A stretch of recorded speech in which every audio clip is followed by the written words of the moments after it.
Ancient, beautiful and mystical India. An unlimited, unending source of fascination for people from all over the globe. India is also the birthplace of many holy masters who have shared with the world the paths to spiritual illumination.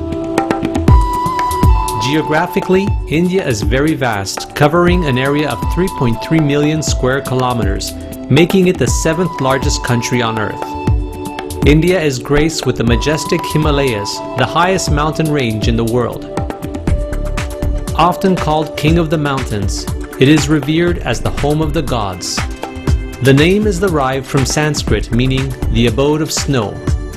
To the spiritual aspirants of millennia, the grandeur and elevation of the mountains are a constant reminder of the parallel glory and majesty of the human soul, and thus are considered to be of ultimate sacredness. In the early 1980s, profoundly moved by the ever-suffering in our world which she had witnessed since the time of her childhood, Supreme Master Ching Hai made a selfless and momentous decision to forsake the comfort of her personal life.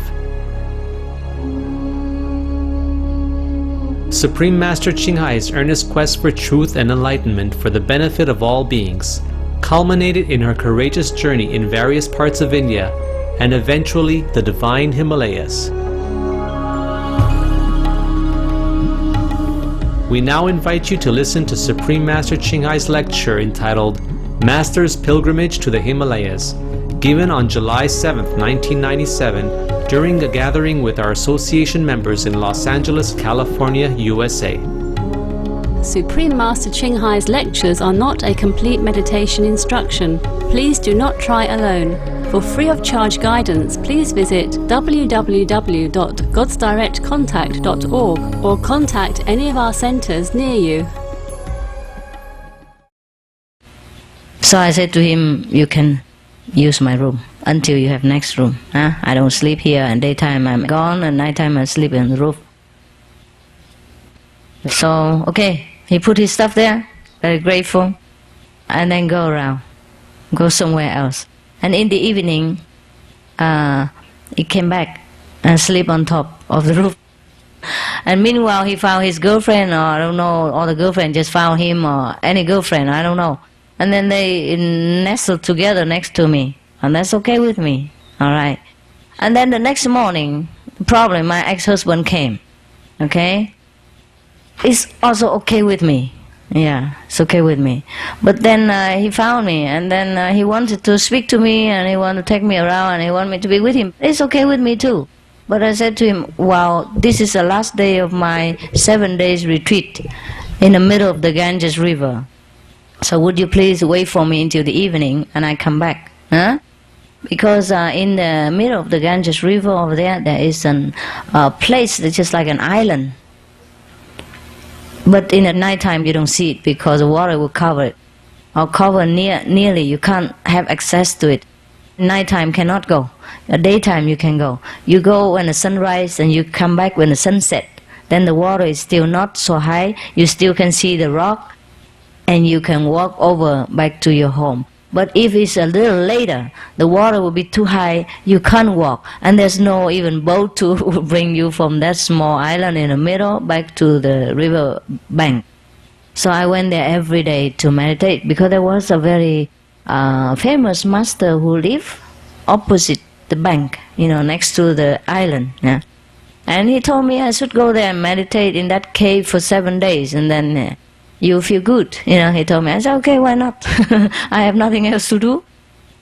Because his disciples always go there and do retreat in the daytime. And nighttime she has to come back because it's dangerous to stay there. Sometimes the water come very high and cover the caves, you can't stay there. So I went there every day and meditate. And that was the last day of my 7-day retreat that I promised the teacher. And then my husband came. So I said, okay, stay here, wait, I come back. I tell him I come back about 6 o'clock in the evening. 5 o'clock the sun set, and I walk out, and then I walk around, and then there is a boat to take me back to the other side, and I walk for a while, and then about 6 o'clock, fine, huh? But that day, I couldn't go by boat.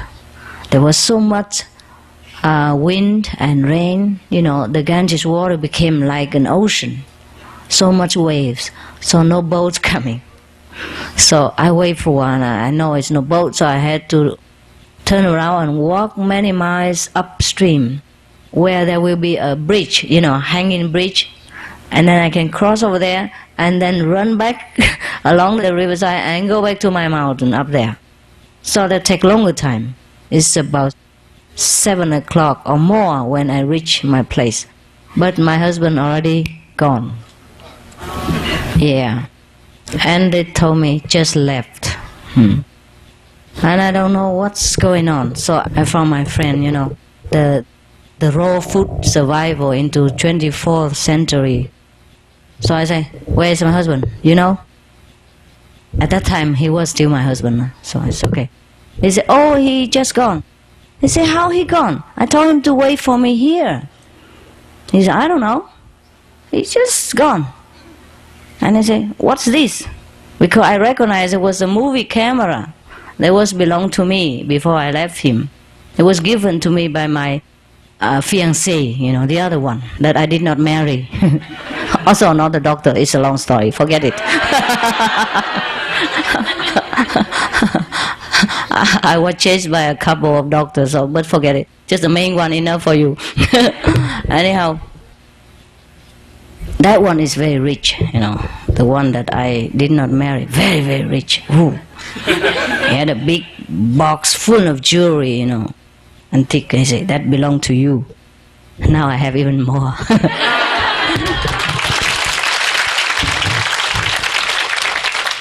So, that's another story, okay? He managed to engage, but that's it. No more. Okay, and then I say, what was that? He said, oh, he gave me this movie's camera. I said, why he gave you this camera? It used to belong to me. He didn't say anything, just left. I said, no, he just gave me the camera. I said, now it belongs to you, and then he just left. I said, it's funny. It's really funny. Is there anything else you say to him? He said, no, not really. We just talk, and then your husband asked me, where do I stay? I say, I stay here. In your room.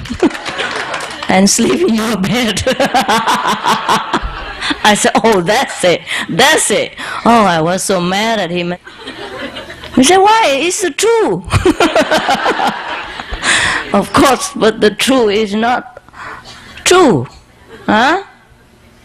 It sounds as if I live with him and we sleep together. And that's why my husband left. I guess, huh?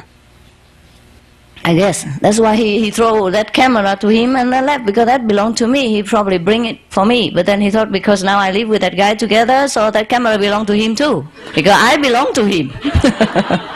Oh, okay. Oh my God. I said, no. This is bad, And I was so mad and panic, and the guy didn't know anything. Said, oh, she changed. It's strange. And then I run, I run after him. I run to the bus stop, find him. But then he's gone. When I arrive, he just gone. A few minutes ago. Just like he left and I come. Just like the movies, Just like those sad romantic movies. Oh, I asked them, do you see, my husband just left here anywhere? So, who is your husband? I said, the one with bird like this, German, tall, handsome. I said, oh, yeah. He just left, which bus long ago? And I said, is there any other bus now? I said, no, last one, gone. It's late. I say, so, because I chased him with a horse car. It takes a long time. In India, you have horse car. One horse carry about 10 person. And I ran the whole car. Still couldn't chase after him. He just left. Okay. I don't mind if he misunderstands me, but he's not supposed to be. He just came first time to see me. I didn't want him to get hurt like this. Since he came already, I don't want him to have just a bad souvenir to bring home. He came such a long way and we didn't see each other for a year, and I don't want him to feel so bad, Suppose he felt bad, otherwise he wouldn't have throw the camera there and go without saying one word to me and without written even a note to say why. So I didn't go there for that purpose, and he misunderstood. So next day I went to the post office and tried to call him. To call Delhi from there, it's like you contact the moon or Mars, Just hello, and then boop, cut. And before you can even say hello, you have to wait half a day to get the line. There's only one post office, and there's a kind of, old-fashioned kind of communication. Because the mountain is Himalaya, there's no such convenient, walkie-talkie mobile phone like we have. So I wait half a day just to say hello, and then it cut. And then I wait another few hours again just to say another hello. And then the other guy don't understand anything about English. I say, get somebody talk English. Get somebody English. I say, English? No, sorry, bang. Okay, so next, the third time, I wait another 4 hours to get through. And then I asked an Indian guy, who spoke English in the post office. Luckily I go, please tell him I want to talk to somebody who speaks English over there, and don't hang me up again. Because it take me a whole day to say hello. So okay, finally I got through the message. My husband, is he still there? Because I guess he went back there. I don't know where he went. I guess he went back there because the friend said he want to go back to Germany. Why? He just came there. He want to stay there for 2 weeks holiday, and then he came, don't meet me, and then go back for Germany. So that means he's very sad, So I say, please go and find my husband. I say, who's your husband? We have 1,000 around here with beard and with bird and blue eyes and, blonde hair and tall and handsome. So I said, no, my husband, so-and-so name, please find him. And then he said, no, we don't know. So I said, okay, so please tell him that, I call, if he comes, such and such name. He said, okay. But then I wasn't sure the man understands, so I give a kind of telegraph. But I didn't even know that he would receive it. I said, you misunderstood. Please come back immediately. So, and I left it there, but I had no hope that he will receive. And I waited and waited. I don't see any reply. A few days later, I left. I went to further higher region to go to visit those, like Ganges tree, where the source of the Ganges river is. So I went up there, and very high mountain. And I did say I go where, but to just random people over in around that area. Then my husband did come back.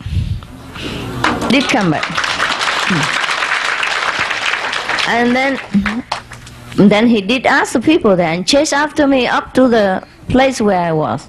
I was in a midway only, and then I stay in a hotel, before I go further. At that time, in that place, you still have a hotel, if you can call that a hotel at all. At least you have a room with 4 walls, like in a prison, you have a cell like that, solitary cell, and that's enough, because at least it keeps you solitary from the mosquitoes. You hang your mosquito net there, between the 4 walls, on top of the nails that you nail on the wall, and then that's it. You just jump in from the door, and then you're in the mosquito nest and in the 4 wall. And it's cheap, it's not expensive. I can't afford it too much. But when I went there to ask for a room, the person at the registration desk asked me, you can't stay alone. Do you have a husband? So I had to say, oh, my husband, yes, I have one. He's coming soon. He's coming in the afternoon. I just say like that, at random. But really, he did come in the afternoon. Afterward, yeah. And then so what happened? I was on the street buying some fruit. I'm sure I told you all this story. Yeah? Maybe in Chinese? Maybe in German? Okay. I was planning to write a book, a story of my life, and become a bestseller. There's so many things I cannot even tell you. This is one of those stories, Okay, so I was buying fruit, I booked the hotel, okay, put everything there, locked my room, and then went out, buy some fruit. I was just choosing some mango, and then suddenly there were two big hands behind me, cover my face like this. And I was struggling to get free, and there was a voice, very familiar, "Happy birthday."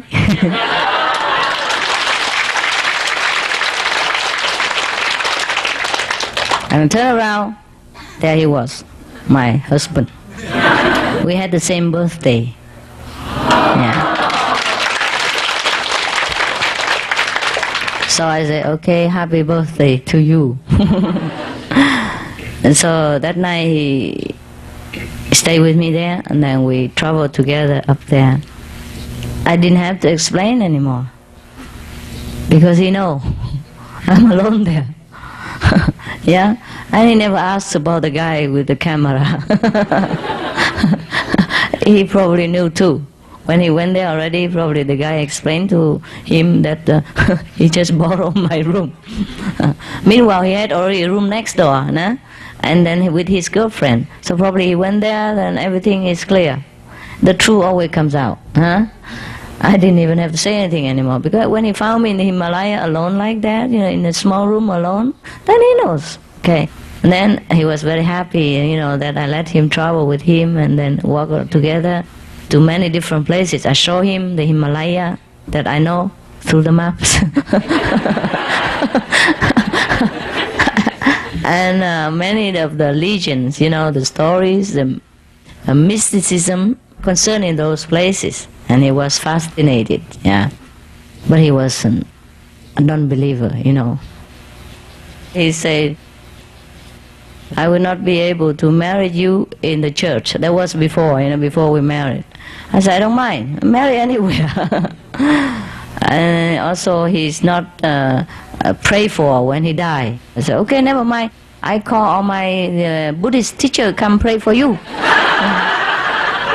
He was a doctor, but then he continued to study and research more in his subject so that he can be better doctor, So he had money. We lived on well, but not very rich. It's okay. Because he also was just graduate not long ago, and he has to do internship and apprenticeship, for 2-3 years without not much pay. And also I have to buy a house and all that, So I understood. I never demand him anything. He give me what he can, and always unasked. Very generous husband, very considerate. I never complained about him, never, nothing. Oh, where were we? Huh?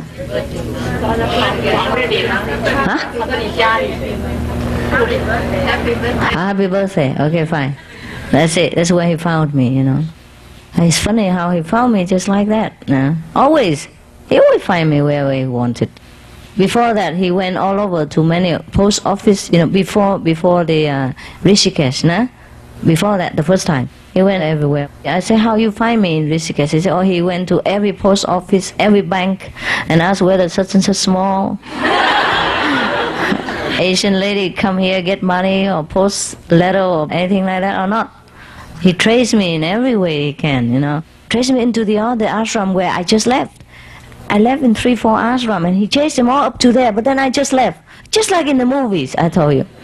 He came and I just left before that, just a few minutes or maybe last night, something like that. And then he traced to the last place where he met me at the spring water. Okay, now. So we went together everywhere like that and came back. Later on, he had to go home, and I continue my search for spiritual wisdom in India. At that time I already had some, but I thought I still need some more, in case. And so I continue a lot.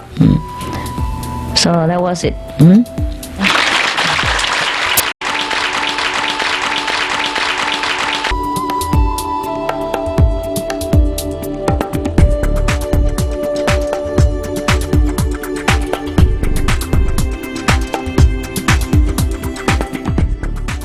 Amicable viewers, thank you for your presence for today's episode of Between Master and Disciples.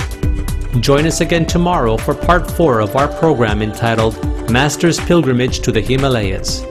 Now please stay tuned to Supreme Master Television for healthy living, coming up next after noteworthy news. May heaven's infinite love be your faithful guide.